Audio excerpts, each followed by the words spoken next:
L'éducation inclusive, c'est à la fois un idéal, c'est de proposer une collaboration entre les intervenants et avec les acteurs de la communauté. C'est vraiment dans un modèle constructiviste, l'éducation inclusive. C'est pas impossible d'aider ces jeunes-là à réussir sans avoir une étiquette collée dessus.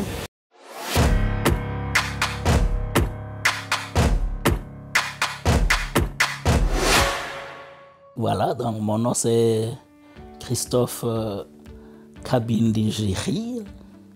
J'aime dire que je m'appelle Christophe Tremblay pour amuser les gens. La famille de Christophe a intégré le Canada il y a quelques années avec sa famille de 4 enfants. L'homme s'est établi dans la région de Roberval, ville où ses 2 enfants, Léonie et Johan, fréquentent l'école primaire Benoît Duhamel. Puis vous êtes ici depuis combien de temps à Roberval? Alors, à Roberval, ça fait... Moi, je suis arrivé à Roberval au mois de novembre 2017. J'ai eu un emploi, je me suis installé, j'ai aimé, bon, je suis resté. Est-ce que vous avez l'impression que vos enfants, il y avait de la difficulté? Est-ce que c'était facile? Est-ce qu'ils étaient mis à part dans des groupes? Ou est-ce qu'ils étaient inclus dans les classes? Pour un enfant africain, je veux parler ici de la différence, le fait de, comme on le dit, les minorités visibles. Généralement, ça pose des problèmes d'intégration.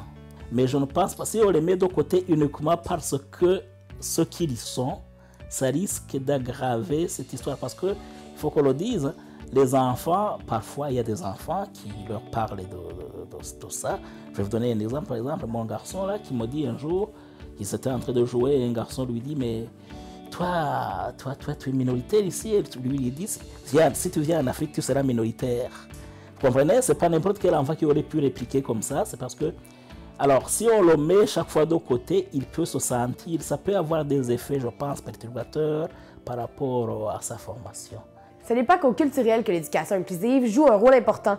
Les handicaps mentaux comme physiques ont également une grande importance dans toute cette histoire d'inclusion. C'est le cas de Jérémy, 16 ans, qui fréquente l'école Fréchette à L'Anse-Saint-Jean. Le jeune homme est atteint de la sclérose latérale amyotrophique, une maladie qui paralyse graduellement les personnes car le cerveau n'est plus en mesure de communiquer avec les muscles du corps. Et pourtant, son parcours scolaire semble avoir écarté plusieurs embûches. Mais pourquoi? Grâce à l'intégration du concept de l'éducation inclusive que cette école a intégré. Il y a des cours que je vais en éduque, puis je pense au mollo. Ben, tu sais, mes amis sont là, puis j'ai du fun. On vit en société, tout le monde ensemble. On ne se fait pas mettre dans des cases à gauche puis à droite.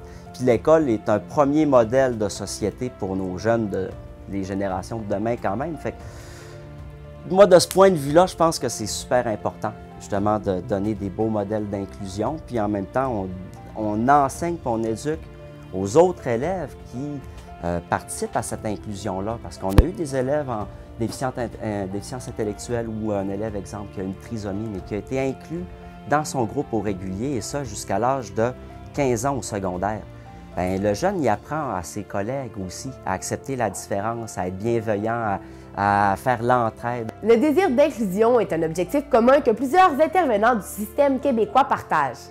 Par contre, les différences sont multiples et certaines complexes à intégrer. On a un groupe qui roule. Quand on parle du régulier, c'est l'autoroute. Bien, l'élève qui ne suit pas, ça se peut qu'on doive changer aussi, même si on le laisse en classe régulière, ça se peut qu'on adapte son matériel, ça se peut qu'on fasse, des fois on sort l'élève de la classe pour travailler, soit en orthopédagogie, travailler avec un psychologue. Avec les années, le Québec a vécu une grande évolution au niveau de l'éducation.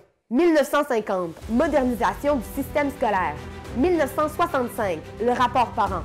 1967, les 12 premiers cégeps ouvrent leurs portes. 1968, inauguration de la première université publique.